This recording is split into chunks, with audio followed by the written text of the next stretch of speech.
சித்தமெல்லாம் நிறைந்த சித்தர்கள் வரிசையில் நாம் இன்று பார்க்க போவது கழுவெளி சித்தர். புதுவைக்கு மேற்கில் 10 கல் தொலைவில் உள்ளது இரும்பை மாகாளம் என்னும் சிற்றூர்.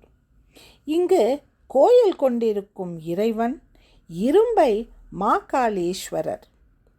இறைவியின் திருப்பெயர் குயில்மொழி அம்பாள். 7ஆம் நூற்றாண்டில் திருஞான சம்பந்தர் இந்த ஆலயத்திற்கு வருகை புரிந்திருக்கிறார்.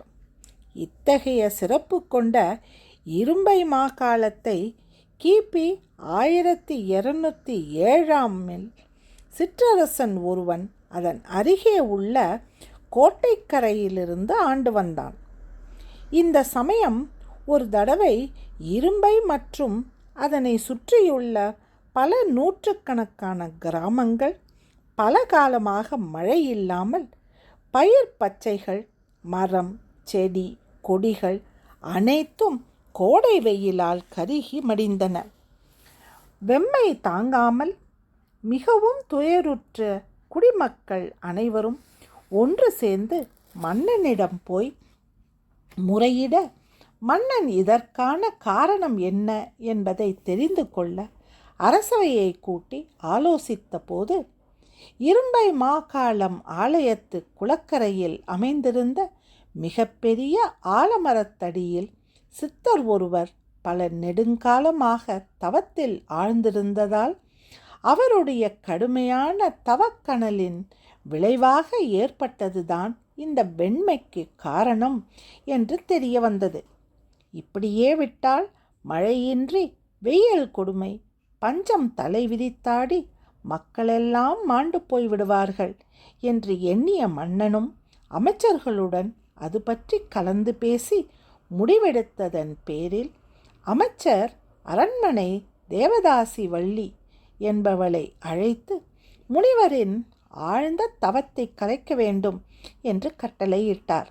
அதன்படியே வள்ளியும் தினமும் ஆலமரத்தருகே சென்று ஆலமர சருகுகளை பொறுக்கி அதில் உப்பு, காரம் இவைகளை சேர்த்து பொடியாக்கி காலை மாலை 2 வேளைகளிலும் சித்தரின் அருகே சென்று காற்றில் அப்பொடியை தூவ, அதை சித்தரின் உதட்டில் பட்டு அப்பொடியில் உள்ள காரசாரம் வாய்க்குள் சென்று இரத்தத்தில் கலக்க தவநிலை உணர்வில் இருந்த சித்தர் தவம் கலைந்து விழிப்பு நிலைக்கு வந்தார். விழிப்பு நிலைக்கு வந்தவர் மாகாளீஸ்வரர் ஆலயத்தை பார்த்தார். எதிரே தம்முன் பவ்யமாக கைகளை கட்டி கொண்டிருந்த வள்ளியை பார்த்தார். வள்ளி அவர் முன் விழுந்து வணங்கி தொழுது தங்கள் நாட்டு நிலவரத்தை எடுத்து விளக்கினாள். அதை கேட்டுவிட்டு சித்தர் மறுபடியும் நிஷ்டையில் ஆழ்ந்தார். அன்று முதல் தினமும் கண்விழிக்கும் சித்தரின் முன்பு விழுந்து வணங்குவதை வழக்கமாக்கி கொண்ட வள்ளி நாளடைவில் தேவதாசி பெண் என்கின்ற நிலை மாறி தெய்வ பெண்ணாக மாறினாள். அன்று ஒரு நாள் சிவனுக்கு சிறப்பு பூஜை நடைபெறும் நாளன்று அரசவையில் வள்ளியின் நடனமாடும் முறை. சித்தரின் பூர்ண அருளை பெற்று அவருடைய தீவிர பக்தையாக மாறிவிட்டிருந்த வள்ளி தனது நடனத்தை காண வரும்படி அரசவைக்கு சித்தரை அழைத்தாள். சித்தரும் அவளது அழைப்பை தட்டாமல் ஏற்று மன்னனின் அரசவைக்கு வருகை புரிந்தார். ஊர் பெரியவர்கள், பிரமுகர்கள், பொதுமக்கள் அனைவரும் அரசவையில் கூடியிருக்க வள்ளி தன் நடனத்தை ஆரம்பித்தாள். கடவுள் வணக்கம், குரு வணக்கம் இவைகளை முடித்து ஈஸ்வரனின் ஆனந்த தாண்டவத்தை ஆட ஆரம்பித்தவள் அகிலமே அசையாதது வியந்து நோக்கும் வண்ணம் பக்தி பெருக்கோடு ஆழ்ந்து ஆடினாள். ஆடல் அரசிகள் எல்லாம் தோற்றுப்போகும் வண்ணம் ஆடியவள் ஆட்டத்தின் இறுதி கட்டமான அங்க அசைவு நடனத்தை ஆடிக்கொண்டிருந்த போது இடது காலை தூக்கும்போது அவளது கால் சலங்கை பட்டென்று அருந்து கீழே விழ, வள்ளியின் தர்ம சங்கடமான இந்நிலையைக் கண்டு அவளுக்கு உதவ வேண்டும் என்று நல்நோக்கில் சித்தர் ஓடிப்போய் கீழே அருந்து விழுந்து கிடந்த சலங்கையை எடுத்து வள்ளியின் காலில் கட்டிவிட்டார்.